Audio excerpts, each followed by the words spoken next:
Coach, can you talk about securing the 3-game sweep against FIU? Great weekend. We really needed that. That puts us right in the hunt where we need to be.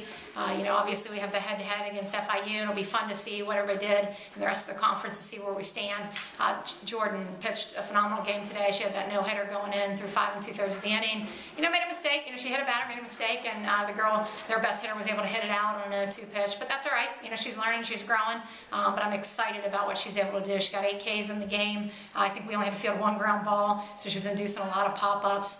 She just did a tremendous job working ahead of hitters, and anytime we continue to run her out there and we get that, we're in great shape. And the nice thing too, Fatnick pitched well yesterday, so we have 2 starters. I feel great about the progress we're making. Offensively, we weren't as solid as we were yesterday in the hit department, but we drew 5 walks. And for us, a team that hasn't been as patient as we need to be, that was big. Caddy stepped up early for us to get the 1 run and was able to steal in a couple bases, which was nice to be able to play to run. And then in the end there, we needed the insurance after they tied it.